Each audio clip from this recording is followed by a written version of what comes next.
Olá, um bom dia, meus caros irmãos, queridas irmãs, os devotos e devotas de Santo Antônio. Quero desejar para vocês uma abençoada segunda-feira, um bom início de semana. Falando em início de semana, toda essa semana agora, iniciou ontem e vai até o próximo sábado. É a Semana Nacional da Família. Celebrávamos ontem, nesse nosso mês vocacional, o Dia dos Pais, abertura da Semana Nacional da Família. Vamos rezar pelas famílias, que haja famílias de fato que possam dar esse testemunho da fé, testemunho do diálogo, testemunho do amor, testemunho do seguimento de Jesus, que é a partir da família espelhada, da família de Nazaré, possam irradiar o amor de Deus, possam irradiar no mundo o Evangelho de Jesus, irradiar no mundo o reino de Deus. Abençoadas sejam todas as famílias. Nesse dia também, nós vamos rezar, vamos meditar com o Evangelho de Mateus, capítulo 17, versículos de 22 até 27.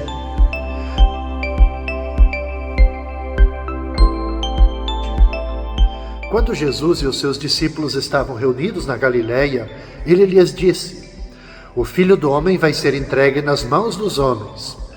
Eles o matarão, mas no terceiro dia ele ressuscitará. E os discípulos ficaram muito tristes. Quando chegaram a Cafarnaum, os cobradores do imposto do templo aproximaram-se de Pedro e perguntaram: o vosso mestre não paga o imposto do templo? Pedro respondeu: sim, paga. Ao entrar em casa, Jesus adiantou-se e perguntou: Simão, que te parece? Os reis da terra cobram impostos ou taxas de quem? Dos filhos ou dos estranhos? Pedro respondeu: dos estranhos. Então Jesus disse: logo os filhos são livres. Mas para não escandalizar essa gente, vai ao mar, lança o anzol e abre a boca do primeiro peixe que tu pescares. Ali tu encontrarás uma moeda.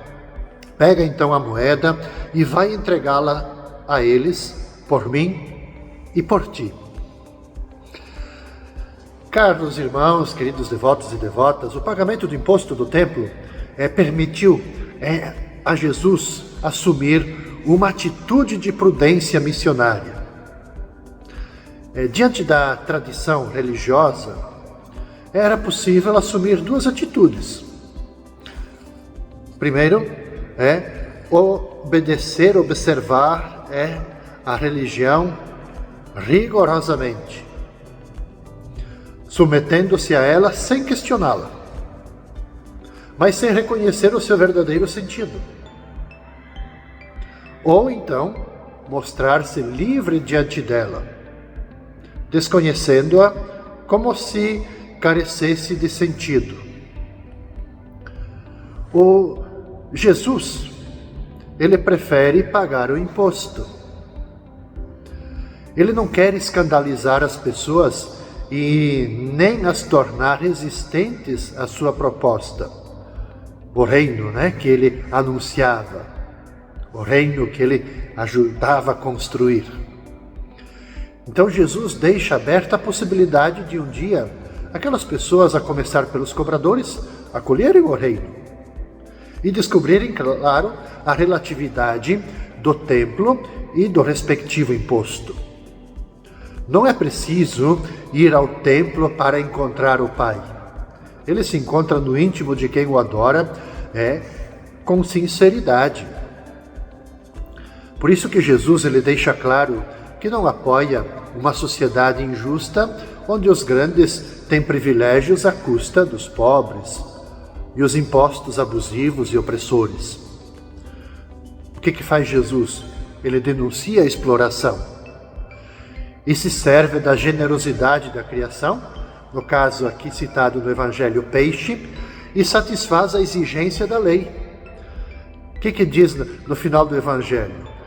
Para não escandalizar, vai lá no mar, lança o anzol e abre a boca do primeiro peixe que tu pescares.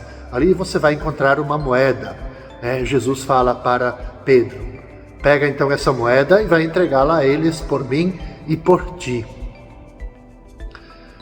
Então, quando não há a exploração do povo e a acumulação de bens, a natureza supre a necessidade de todos. Uma belíssima mensagem do Evangelho.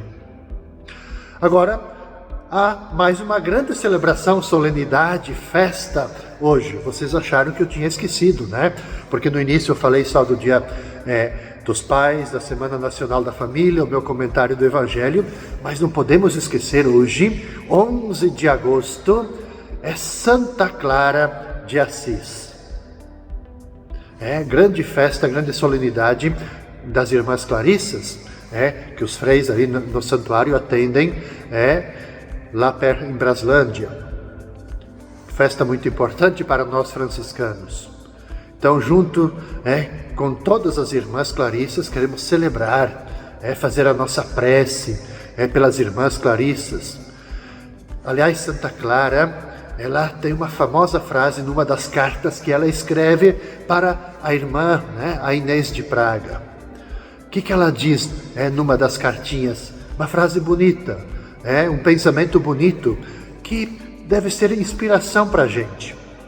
Ela diz para Inês: não perder de vista o seu ponto de partida. Mas qual é o ponto de partida? De Clara, das Irmãs Clarissas, e penso que tem que ser o nosso. O ponto de partida é servir ao Cristo pobre, o Cristo nu, crucificado, aquele Cristo que se doa. É esse Cristo que nós devemos servir. Esse é o ponto de partida. A gente pode se perguntar: qual é o seu ponto de partida? Qual é o nosso ponto de partida? Do qual nós nunca podemos perder. De onde devemos sempre partir. Nós também devemos partir exatamente do Cristo. Nós somos cristãos católicos. Então o nosso ponto de partida é o Cristo. Mas qual Cristo? Esse Cristo pobre, o Cristo que se doou. O Cristo que sentiu compaixão, o Cristo que amou, o Cristo que curou, o Cristo que tocou os necessitados, o Cristo que devolveu a vida e a dignidade para as pessoas. Qual é o nosso ponto de partida? Santa Clara nos pede não perder de vista seu ponto de partida. Que junto com ela, com as Irmãs Clarissas, que celebramos nesse dia, possamos buscar, encontrar, tomar consciência do nosso ponto de partida. Que Santo Antônio abençoe vocês nesta segunda-feira. Que Santa Clara também cuide de cada um de vocês. Inspire as boas ações nesse dia.